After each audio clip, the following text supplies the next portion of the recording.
Ladies and gentlemen, my name is Mangs, and today we're checking out something very important. We're going to be reviewing someone's very first game on Advanced Wars by Web.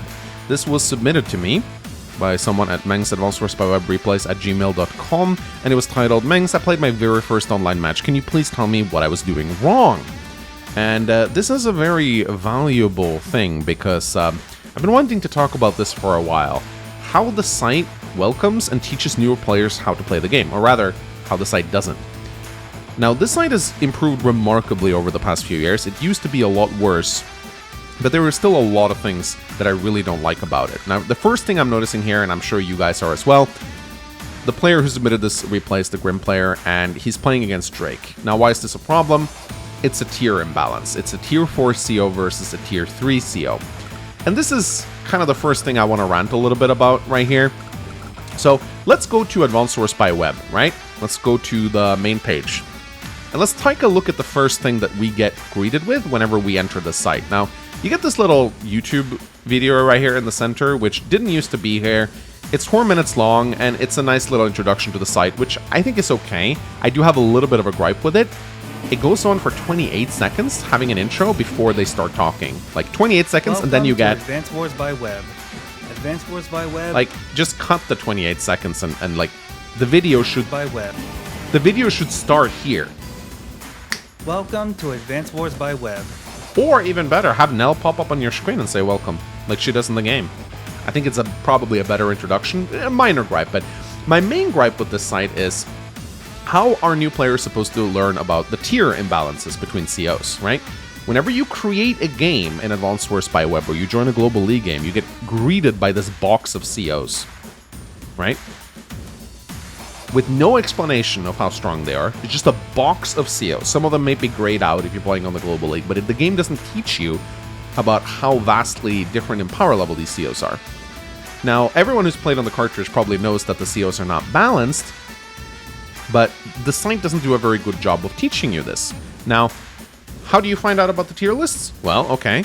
You need to press info, charts, tier list. 3 clicks hidden behind very small menus, and then you get greeted by this thing, which to new players is going to be incredibly confusing. First of all, just delete these 3, okay? No one plays these 3 modes. Maybe not High Fun Spark. No one plays tags. No one plays FFA team. Like, just remove these 3.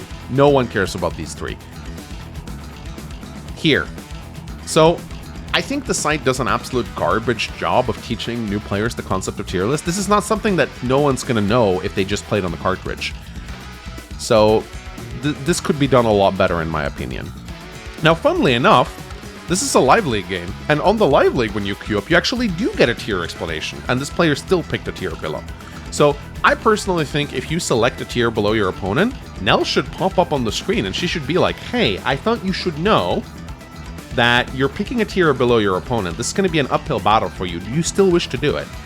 She shouldn't maybe say it every time, but maybe if you're below a certain rating on your account, or maybe if your account is new, there'll be a little pop-up of Nell saying, "Hey, you should pick a stronger tier CO." Seriously. As a new player, you should be told this. Because, like, your first match, you're probably going to lose it anyway, but at least you don't have to play a tier below your opponent, which is like a huge balance in power. Now, another thing is the CO picks. So our good friend here probably watched a few Grim Guy videos and he really liked what he saw, or maybe he's like a cartridge enjoyer and he enjoys crushing people with Grim. Grim is not a good noob CO to pick at all. He's super difficult to play. His skill ceiling is enormous. I would not recommend Grim. For new players, the COs that I would personally pick, Adder, very solid, simple CO to play. The movement boost is nice. He's probably what I would pick. Jake, I would definitely go with Jake as well in tier 4 matches. He's a very simple CO to play. There's almost never a wrong choice picking Jake unless the map has like no playing tiles at all. That's kind of what I like. Jake and Adder are the 2 COs that I would personally pick in tier 3. For tier 3, I would probably pick Andy. Andy's like a good noob CO to play. He actually does have a very high skill ceiling, but I think he's also a nice CO because, you know, if you make mistakes, you can repair up units, which might buy you out. Like, it might help you out a little bit. And, like, for tier 2, I'd probably pick Olaf. The global damage is very nice, doesn't require a lot of thought. You just click it, and your opponents gets weaker. And as much as I hate to say it, like, in tier 1, just go Von Bolt, probably. Like, he's a bit of a boring CO to play, but he's a noob-friendly CO, in my opinion, because he just gets that passive power and defense boosts. You could also just, you could also go Hawk. Hawk is also, like, a good noob CO to pick. Again, high skill ceiling on him. This power takes forever to charge, but just a simple, nice CO that doesn't require, like, a lot of thought for a new player. Just click the global damage whenever you get it, and it should serve you pretty well. So don't pick Grim. That's kind of my point right now. Don't pick Grim. You're going to have a bad time if you pick Grim. He's super hard to play. But let's jump into this game anyway, and let's see how this particular match went. See if we can pick apart some noob mistakes here. So let's get going. So we got Sage go, his opponent in the green trunks over on the right-hand side here. Dragon, I'm just going to call him Dragon on the left-hand side here, playing as Grim. This is already a very complicated map because you got pre-deployed landers, and this is a tricky fog map. This is not the map I would pick as my first game at all. Already, big mistake here. Always go for the neutral base. Always go for the neutral base. There's almost no situations where you don't want to capture the neutral base first, because you want to get the base so you can produce infantry, get more units out. So, but honestly, these neutral bases can sometimes be a bit hard to spot for newer players. But now he sees it, and he goes for the neutral base, which is nice. This is also a tricky map because it splits your army in 2 fronts, which means it's very tricky to manage. Again, just a very advanced map, so unfortunate. I honestly feel like, you know what actually should be the case?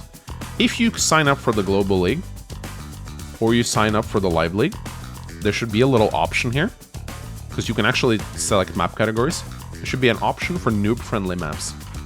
Beginner maps, basically. Simple maps without mixed base or split sides. Just like simple standard maps that are easy for new players. Seriously, we already have a map category entry right here. Why not add this to Live League and Global League? Just beginner maps, basically. Because you want to ensure that someone's first game is on a map that is not this. This is not a good first map to play at all. This is super confusing, and not going to be a good time for someone who hasn't played before. So we see Dragon here finally going for his base. Opening Recon, I mean, that's a good move. I think as Grim, you definitely want that vision. And the Recon can also be nice. Only problem is he's doing Recon on his weak side, which again, that's something that a new player is not really going to know. So strong side, weak side. When a map is split in 2 like this, you always have a strong side and you always have a weak side. Wherever you have the most bases is your strong side. So Dragon, this is his strong side.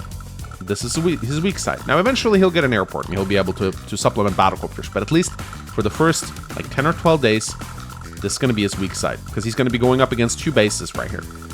And even when the battlecopters come in, this is still going to be his weak side, because his opponent can produce a single anti-air and shut down those battlecopters. So you want to be, I mean, I'm not saying Recon weak side is a bad opener per se, because it's nice to scout what's coming. But generally speaking, it's going to, if your opponent really goes hard on tanks here on this side, that Recon is probably going to die and you're going to get overwhelmed. So I would probably build a Recon on the strong side. At least that way you can harass, like this. I haven't really been commenting much on his opponent's moves, but his opponent is rushing Com Tower, which is an interesting decision. Also, I'm not really sure what he's doing with the Recon here. I would probably send it like this, honestly, instead of sending it around here. I mean, sure, you have to go through a forest tile, but it's better to have the Recon centralized. If you ever played chess, you know the concept of always having the pieces in the center of the map early on. It's the same thing for Advanced Wars by Web. A Recon is stronger in the center than it is in the corner, because it can go anywhere.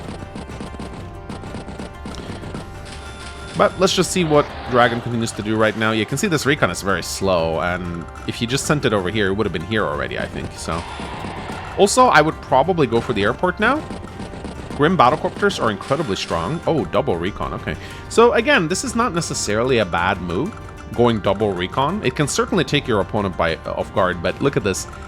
This recon is going to be kind of slow to reach the center, and by the time it's reached, it looks like most of the contested properties will already have been captured. And the chances of meeting a tank is pretty high, so you can do it. But I think it's probably safer for a noob to open tank. So we'll see what he does now. I'm hoping to see a tank right now. Yeah, that's good. Using the lander too to get the tank into the middle. Smart move. Again, even though this is this guy's first game, I think it's probably likely that he's seen a few videos and maybe played some of the cartridge, because he's certainly not playing terribly. There's just some... Oh, yeah. What? No, dude. So this recon right here has really nothing to fear at the moment. This is your opponent's weak side. There is a tank out, but you can count the tiles. It's very unlikely that there's a tank here at day 7. So you can definitely move on. I would definitely move it on this city. You're being way too defensive with your recons. I understand the fear of losing them. But you can definitely be more aggressive. This is your strong side. And good. Continuing to build a tank on your strong side. That's very good. Yeah, I don't mind a tank. Oh, base skip though, yeah. So here we have Cardinal Sin number 2. You don't really want to base skip ever. Some pro players will base skip sometimes to get certain tempo advantages. As a new player, avoid it completely, okay?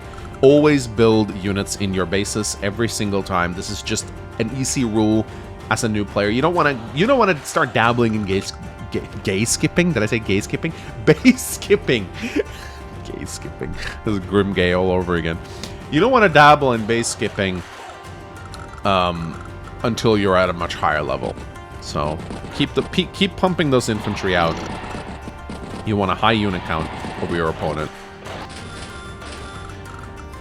So let's see what happens now. Goes for the comm tower. Again, I don't really know why he keeps sending his tanks south.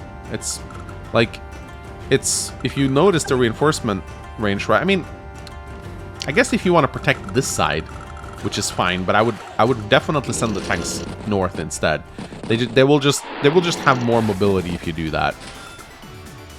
And once again, was that another base skip, or did I just... I think that might have been another base skip. So we're already seeing a lot of base skipping right here, which is not good.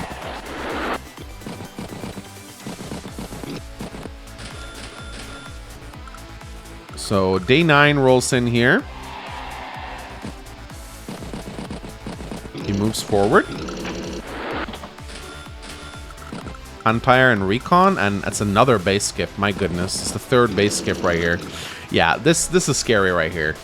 Going for this cap, you can do it. This is your strong side. Just know it's probably going to get interrupted. But here's a nice little rule of thumb: never attack both sides simultaneously, unless you see like amazing good trades, of course. But you never want to attack both on your strong and weak side at the same time. Let's see what happens now. Yeah, it gets interrupted. But, I mean, this is your strong side, so you can probably punish Saigo on here. Saigo's actually pushing forward here as well, so let's see what happens here. Lots of tanks being produced. Taking the 1 HP infantry. Not a bad move. Moving forward with the recon. Yeah, so now you're being very feisty. Now Dragon is being very feisty. Attacking on his weak side. Chances are, he already sees 1 tank. There's a good chance there's more tanks hidden in the fog. So you want to be very cautious here. He doesn't see the anti-air, but there's 2 battlecopters coming. I'm not saying it's a mistake to build battlecopters, but I personally, as Grim in this situation, I would send my battlecopters north. Because you know that your opponent is probably going to expect it with an anti-air. Moving forward with these battlecopters are sure to get them destroyed. However, if you move the battlecopters north, there may not be anti-air up here. And at least if you keep them in the center, they can go either south or north, depending on what you do. But here's the thing. Battlecopters live and die based on your recon support. If your recons get picked off, your battlecopters are going to get picked off soon after. So you need to keep your recons alive. You got to resist the temptation to attack infantry with your recons. Keep them in the back, use them to scout, because you need to see where those anti-airs are to safely use your battlecopters. Keep your recons alive. This is very hard to do as Grim, another reason why he's not a very noob-friendly CO. Getting trapped there. Ooh, no. Oof. Super reckless. Attacking a city on a tank like this tank is dead. This is a good pickup, though. Picking up the recon. That's a good move. If you just picked off the recon and not attacked here, this would have been a very good move. But now, you're definitely going to lose this tank. Your opponent is making a big cardinal sin here, using the anti-air to kill the infantry. He's completely exposed the anti-air right here. You can pick it off so easily, and then these battlecopters will have a field day. This is a huge noob mistake right here, moving the anti-air out. But of course, because you misplaced your tank, you're also going to lose your tank, so it means you can't take it out anymore. So yeah, not great. So yeah, it's gonna be a rough turn for Grimmy. Tank is gonna get vanished. And opponent pulls back, of course. So you can see just the dangers of overextending are really high, and like because this tank was misplaced, this anti-air can't be punished. Imagine if you could kill this anti-air on this turn, your battlecopters would have a field day right here. But sadly, the tank was misplaced, and that's not going to happen. So now you probably just want to send your battlecopters north. Let's see if he does that. He pulls back, which is good. Sometimes noobs will just keep bashing their heads into their opponents, which is not good. But yeah, continuing to take these incredibly overextended engagements over here. This is behind your comb tower is your opponent's reinforcement zone. You really don't want to be going in here. And also, we have a property that is just sitting there, not being captured. So that's money that you're losing every single turn. And once again, just continuing to give your opponent these really good engagements. Just don't attack behind this line unless you're absolutely certain you're going to crush your opponent. So the Drake player is doing what he should be doing in this situation, just playing defensively and waiting for his global damage to come in and mop up. And once that global damage comes in, very forward recon movement right here, but he sees everything now. So he sees that there's no like units here, which is smart. Finally, Dragon sees the property right here, which is good. But at this point, it's already looking pretty grim for the Grim player. The global damage hasn't come in yet, and the map is kind of entering into a little bit of a stall. But the global damage is right around the corner now, and once it hits, it's going to be very devastating. Saigo is being very aggressive here with his units, but he is winning, so it's kind of okay for him to do that. I mean, this is a strong side after all. And it doesn't look like there's any threat to this anti-air so far. So these 3 battlecopters, let's see what they can do. So Dragon activates his Haymaker, 100% extra firepower. He gets some good tank engagements right here, which is good. But not really utilized. Like when you pop Haymaker, you want to make sure every single one of your units is attacking this turn. Because this is like, the Haymakers is how Grim gets his values, right? Like, his powers are how he gets his value. And several units did not attack this turn. You only want to pop your powers as Grim if you are certain that most of your units will be able to attack. And also, sometimes, as Grim, you don't really want to be popping the super at all. The Knuckle Duster is the firepower you need sometimes. Like, definitely check how much damage your units are doing. If they're one-shotting with a Knuckle Duster, don't pop the Haymaker. Save the power charge for a rainy day, right? Speaking of rainy day. Yeah, that's rough. Grim does not like global damage at all. Most COs don't like global damage, but you can see just how easily Grim's units are melting here. And at this point, I don't think there's any advice that I can give you on how to turn this match around. It's already lost. And I don't know how long he's going to keep playing this, but I mean, this is a losing match. There's really nothing to say anymore. Like, at this point, every single global damage that comes in is just going to evaporate Grim a little bit more, and you can see he just gets melted here.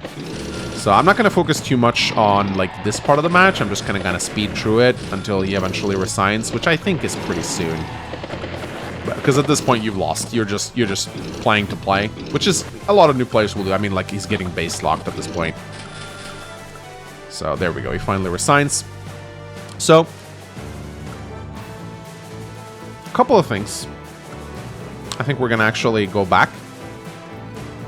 So a couple of like key mistakes. I mean, first things first, you're playing a tier under your opponent, which probably is a loss on day one.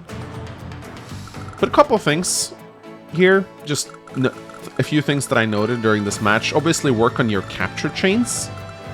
Make sure you capture every single property on your side. Don't base skip to ensure that you have enough infantry. I would probably not open double recon.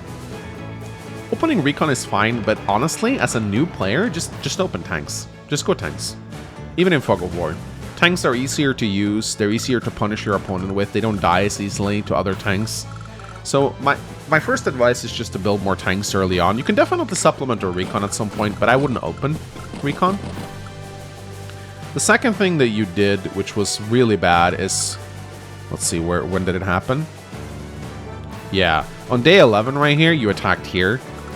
Don't attack into your opponent's reinforcement, just pull back. As a Grim, you need your units. And if your units start vanishing as Grim, a lot of the, like, you rely on those superpowers to crush your opponents. If you lose your tanks, you're not going to be able to do that. So this was a very big mistake right here. Never attack like this. Keep your units in the back. Keep them on cities until they're ready to pounce. Poke forward with your infantry a little bit, and don't get too greedy, right? Second thing, this was also a huge mistake, putting the tank right here to attack the infantry. You took the bait, basically. If you had just put the tank on the comm tower instead, or even better, maybe on this forest tile right here, if you had resisted the temptation, don't go for easy pickups, infantry pickups in Fog of War, right? You gotta resist the temptation to gobble up the free infantry, because sometimes they're bait, and this is a bait right here. If this tank was instead in this forest, we go one turn ahead. If this tank was here, actually, it would have spotted it. So maybe on the city, or potentially just on the comm tower. You could have popped your... Let's go into move planner here. You could have actually probably won the game. Or maybe not won the game, but you would have been scarily ahead right here. So let's just borrow this tank right here. Let's imagine this tank was here. So what you do is you pop Knuckle Duster. And we bring up the damage calculator here. I'm pretty sure that's a one-shot. Practically a one-shot. So this tank would have been alive. And then your battlecopter would have come in. I'm pretty sure that's a one-shot as well. Almost a one-shot. You would have brought it down to like 1 health.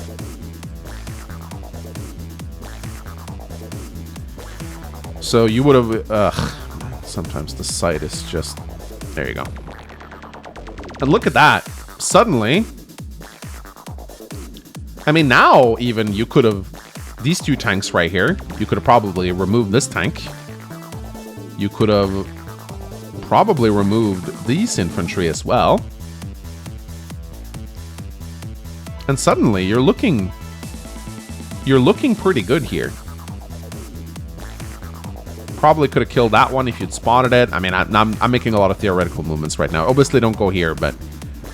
Like, you got some... Like, if you look at the state of this board right now, I mean, obviously, you're going to have to deal with global damage, but look, you're crushing here. You can keep building battlecopters on this side. And you will crush these tanks. And look, his anti-air is going to be like 3 days away, and these battlecopters would have just mopped up here. He actually had a good, he actually had a good chance to win here, I think. So this just kind of shows just how small little movements like this can be incredibly important to a game. So hopefully, Dragon, this was a little bit helpful. I hope I wasn't too vague in my advice, and I hope that you got something out of this. Next time you queue up for a match, I would probably go Global League, but if you insist on going Live League, definitely pick the same tier as your opponent. Go more tanks. Maybe not play Fog of War. Play Standard. Don't overextend. Pick an ECCO like Jake or Adder. And yeah, just don't be so... Like, be more careful with your unit movements. Don't take easy baits from your opponent, and I think you'll be fine. Hopefully this was helpful, and hopefully you guys enjoyed watching this as well. I'll see you guys next time. Bye-bye.